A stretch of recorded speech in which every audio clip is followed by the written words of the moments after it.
Slowly rotating at the edge of deep space, 1,000 kilometers beyond the atmosphere of 21st century Earth, is the Arthur C. Clarke Astronomical Observatory, Starlab.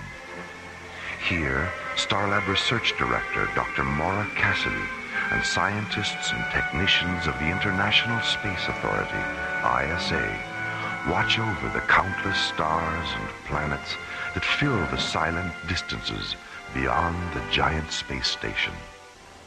This week, the men and women of Starlab become entangled in the adventure of the Egyptian necklace, an intergalactic detective story in the Sherlock Holmes tradition on Alien Worlds.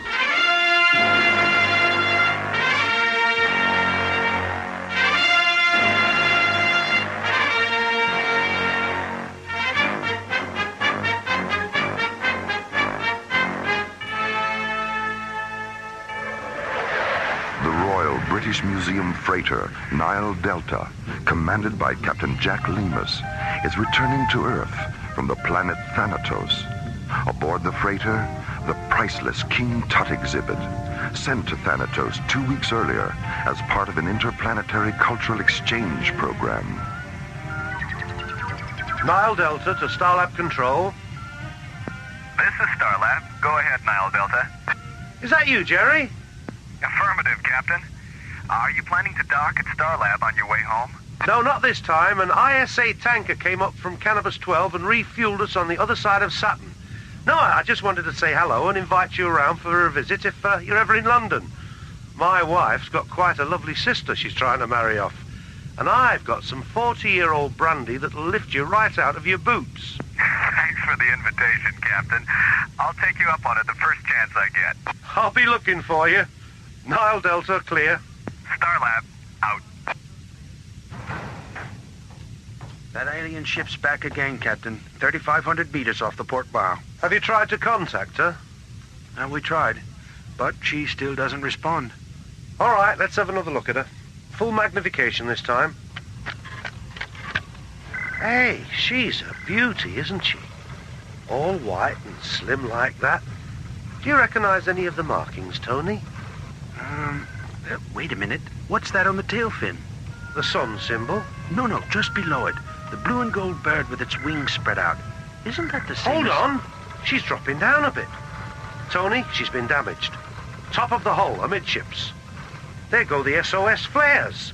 Let's get up alongside her and see if we can help. As the Nile Delta's navigator maneuvers the red and gray freighter into a side-by-side position with the damaged alien ship, Captain Lemus and First Mate Tony Cargill put on bright blue pressure suits and enter the freighter's airlock.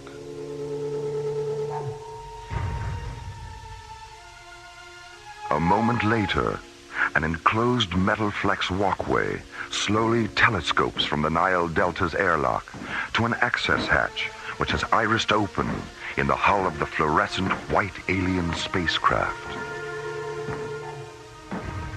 You're very generous to give us your time and kindness. Well, hello. Who are you? My name is Piratep. I'm glad you didn't abandon us. Yours is the only vessel we've seen since the accident. When did it happen? 3 days ago. And some of our mariners have been injured. Is there a healer aboard your vessel? Yes, there is. And we have a complete medical facility as well. Then if you'll please follow me, we can begin transferring our injured to your ship.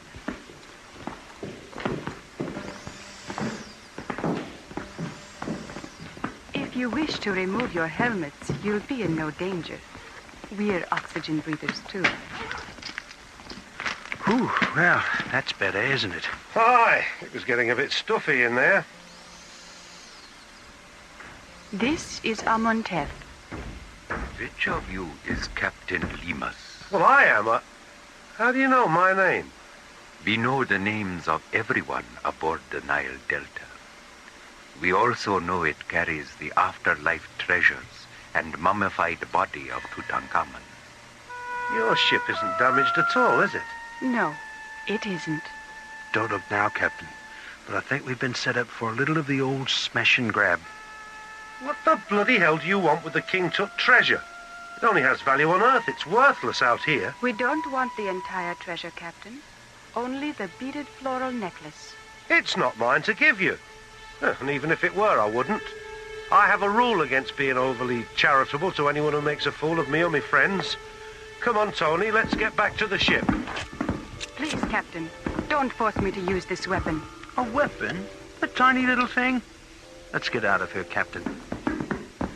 Amantep? Stop them, Piratep.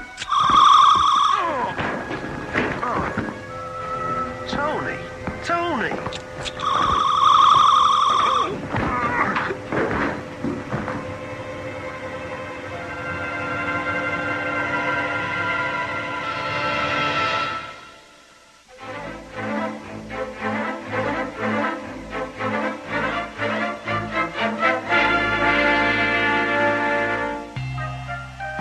British Museum freighter Nile Delta is returning to Earth from the planet Thanatos.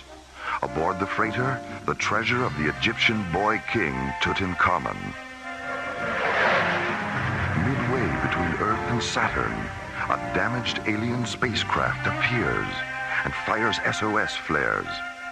Nile Delta Captain Jack Lemus and First Mate Tony Cargill board the alien ship to offer assistance. But inside, they discover they have fallen into a trap set by the aliens who want a beaded floral necklace from the King Tut treasure. An hour later on Starlab, Dr. Maura Cassidy and SET Captain John Graydon, not yet aware of the Nile Delta incident, enter the vestibule of Starlab's Visual Media Theater. John, how long has Buddy been in there? About 6 hours.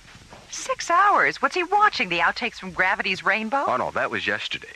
Sunday, he sat through 5 old Stanley Kubrick films. And Monday, it was a Daffy Duck festival.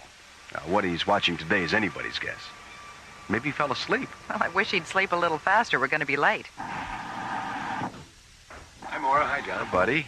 Buddy, didn't your mother ever tell you that if you watched too many movies, your face would break out and you'd go blind? Very funny. I think you've got that mixed up with something else, Maura. I do? What? I'll tell you later. Well, buddy, what'd you see today? The Guiding Light, All My Children, and Search for Tomorrow. They're television soap operas from the 60s and 70s. Soap operas? Why do they call them that? Were they musicals about people getting clean? Not exactly, Maura. They were mostly about people getting dirty. Dr. Cassidy, please contact the control bridge. Oh, we'll never make the lecture at this rate. Have they repaired the intercom terminal in the theater, Buddy? Well, it was working this morning. Be back in a minute. What did you think of those music tapes Ingrid brought back from Calabria? I was listening to one when I turned in last night. You know, the one with all the voices? The Hymn to the Vanished Canals? Yeah, that's it. And I fell asleep while it was still running. And I dreamed about kaleidoscope faces and stained glass animals all night. Incredible. Let's get up to the bridge. Something's happened to the Nile Delta.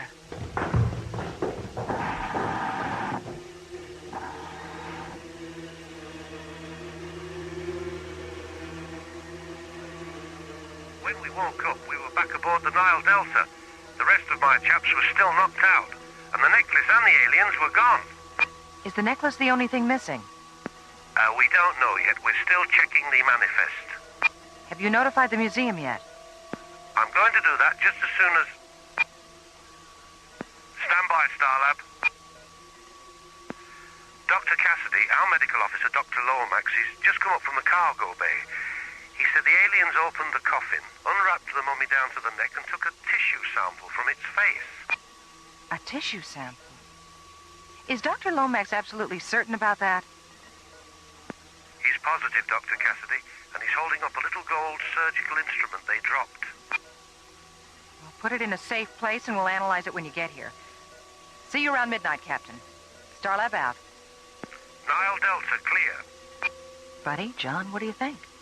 Well, we've got about 9 hours before the Nile Delta gets here. Let's go down to the library and pull the King Tut tapes out of the Egyptology section. Maybe we can turn up something. Why not? Meanwhile, at the Royal British Museum in London, Sir Dorian Bradford Gray, the museum's director, receives word of the Nile Delta incident. 15 minutes later, Sir Dorian reports the incident to British Prime Minister Lord Henry Gladstone Baggs. Within the hour, Lord Henry enters Buckingham Palace and conveys the news to Her Majesty, Queen Victoria III. And what about the aliens who perpetrated this awful crime, Lord Henry? Does the Ministry have any idea who they are? I'm afraid we're still in the dark about that, Your Majesty. Hand us the royal pen and ink, Lord Henry, and some royal stationery, too. This incident requires the services of England's most famous consulting detective. Agreed? Oh, yes, by all means, Your Majesty, by all means. Now, let's see. From Victoria Regina the Third. Yes, Your Majesty. To Sonar T. Foom. Without any shadow of a doubt, My Your Majesty. dear Mr. Foom, a matter of some urgency has arisen, which Pleasure, Your Majesty. requires your immediate and undivided attention. Britannia.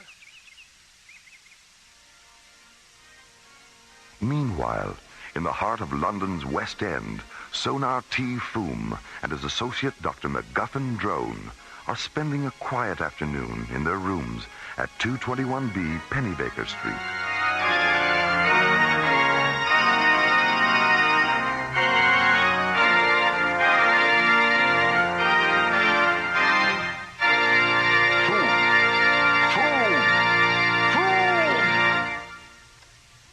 Did you say something, Drone? I really must protest, Foom.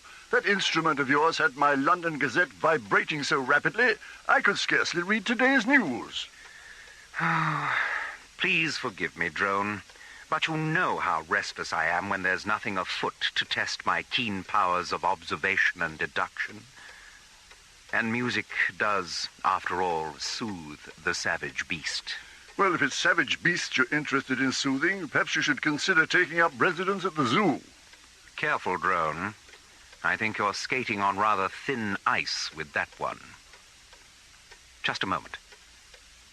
Do my ears deceive me, or is that Mrs. Hudson's cat-like tread upon the stair?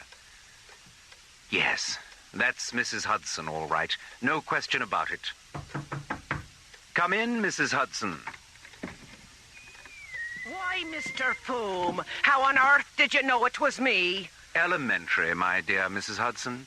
There are just the three of us in the entire house. The doors and windows are latched from the inside. Dr. Drone and myself are, as you can plainly see, here in this room, which left only you, Mrs. Hudson, unaccounted for. Oh, Mr. Foom, you never cease to amaze me. I also perceive an envelope between the thumb and forefinger of your right hand, Mrs. Hudson. White, 6 inches square, addressed to me in violet ink. Oh, my, yes, I nearly forgot. It just arrived. May I have the envelope, please? Thank you. A message from none other than Her Royal Majesty. You don't say. Her Royal Majesty. How did you know that, Foom? The return address, my dear Drone. I recognize the royal zip code. Your powers of observation are absolutely uncanny, Foom. Yes. And now...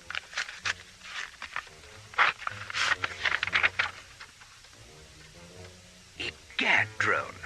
The Nile Delta's been set upon by alien beings, and King Tutankhamun's floral necklace has been purloined.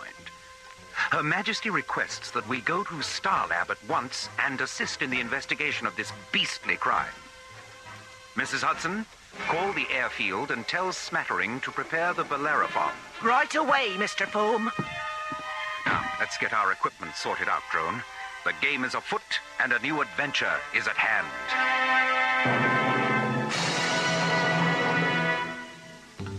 The Royal British Museum freighter Nile Delta is returning to Earth from Thanatos. Aboard the freighter, the treasures of Tutankhamun, sent to Thanatos 2 weeks earlier for exhibition. Midway between Earth and Saturn, the freighter is boarded by aliens who steal the King Tut floral necklace and take a tissue sample from the face of the boy king's mummy. When news of the Nile Delta incident reaches Queen Victoria III, she quickly notifies consulting detective Sonar T. Foom. Let's get our equipment sorted out, drone.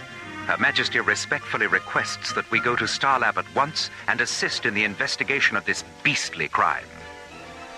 At the Pennybaker Street tube station, Foom and Drone board an urban link train that carries them to a small spaceport near Croydon.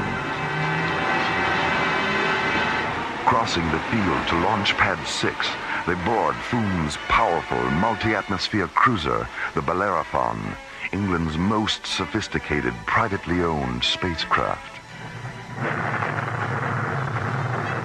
30 seconds later, the Bellerophon jets out over the gray waters of the English Channel, banks up into a glacier-like mass of white clouds, and rockets away towards Starlab.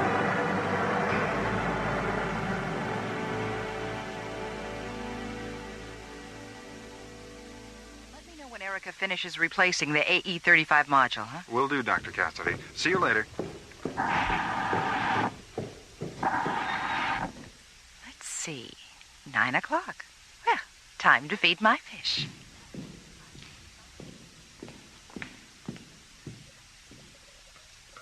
Hi, Winston. Hi, Emmett. Hi, Orpheus. Dr. Cassidy? Hi, Dorothy. Yes, Dorothy, what is it? I have a transmission coming through from ISA headquarters. It's Commissioner White. I'll take it here. Patch him through. Mara, I just received a transmission from the British Prime Minister. Sonar T. Foom is on his way up to help with the Nile Delta investigation. Good. I've always wanted to meet that man. When did he leave? Oh, about an hour ago. He should be docking in a few minutes. He and his partner officially represent the British government in this case, Mara, so give them all the help you can. All right, Commissioner, I'll keep you posted. Starlab out.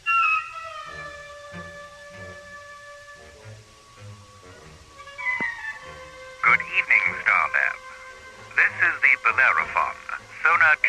Foom at the controls. This is Starlab. Go ahead, Bellerophon. What is Starlab's rotational profile?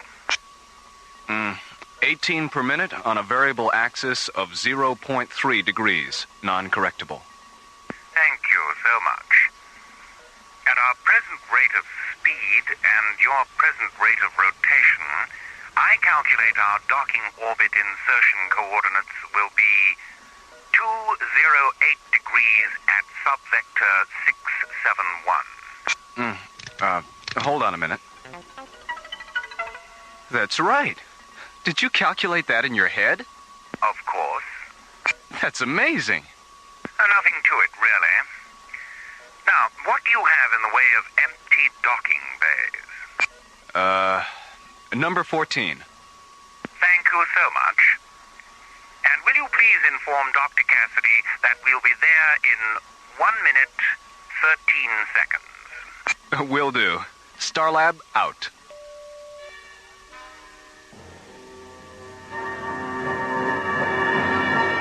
All right, Jerry, have Polly bring them to my quarters as soon as they dock, huh? Okay, Mara. Well, you two look more red-eyed than usual. Where have you been? We went back to the library after dinner and ran the King Tut tapes again. Did you come up with anything? Yeah, you know that blue and gold bird symbol Captain Lemus described? The one on the tail fin of the alien ship? Mm-hmm. We found one just like it on King Tut's ecclesiastical chair. What does the bird represent? Well, it's actually a sacred vulture, and it represents the goddess Nikebet, a guardian of Upper Egypt and protectress of childbirth. When Captain Lemus gets here, we should run his visual scanner tapes of the alien ship against the library tapes to see if the symbols match. And if they do? If they do, we've concocted a pretty bizarre theory to explain why. I'm listening. Well, if the symbols match, and this is strictly hypothetical now, if they match, then maybe the aliens aren't aliens after all. Maybe they're Egyptians. Oh, come on, you two. Modern Egypt isn't capable of the kind of technology Captain Lemus described. That's the bizarre part of the theory, Mora. We're not talking about modern Egypt. We're talking about ancient Egypt. Good evening, Dr. Cassidy. Mr. Foam. Dr. Drone, welcome to Starlab. Thank you, Dr. Cassidy. Mara, please. And who are these gentlemen, Mora? Space Exploration Team Captains John Grayton and Buddy Griff. Oh, how do you do? Nice to meet you. I believe you were discussing the possibility that the aliens who boarded the Nile Delta might in fact be ancient Egyptians. Something like that, Doctor. It's a theory Buddy and John dreamed up. I think we're going to get on very well indeed, gentlemen. Dr. Drone and myself were discussing a similar hypothesis not more than 15 minutes ago. You were? Congratulations, Captain Grayton. Thank you, Captain Griff. Mr. Foom, with all due respect to you and Dr. Drone, I find it hard to believe that we're dealing with 3,300-year-old Egyptians. Not 3,300-year-old Egyptians, Mora, but rather the descendants of the high priests and priestesses who departed the earth following Tutankhamun's death. Departed the earth? How? The King Tut library tapes were full of references to skyships, Mora. Tell me, gentlemen, did your theory arise from Captain Lima's description of the Nekhebit symbol on the tail fin of the alien ship? That and the way the aliens were dressed. Yes. Captain Lemus conveyed those very same descriptions to the museum. Fascinating, isn't it? All right, suppose these aliens are what you think they are. That still doesn't explain the theft of the necklace or why they took a tissue sample from the mummy. The necklace is a puzzlement, Mora, but the tissue specimen isn't. It has long been our contention that the Egyptian kings were preserved for only one reason, so that in future their tissue could be rejuvenated for the purpose of monocellular replication. Cloning. You mean you actually believe these aliens intend to duplicate Tutankhamun? Ancient Egyptian religion was completely devoted to the concept of life after death, Mora. Most scholars and historians still maintain that the Egyptian afterlife was simply an abstract journey through an equally abstract underworld. Dr. Drone and myself think otherwise. We believe the Egyptian underworld was a metaphor to describe the very real fact of physical immortality. Thou art standing before Ra, who cometh from the east. His duration of life is infinite. His limit of life is everlastingness. Become one with Ra, and be received into the land of eternal triumph. A verse from the Papyrus of Ani, the Egyptian Book of the Dead, telling of a journey into the regions of life everlasting, immortality, the most beautiful and mysterious of all alien worlds.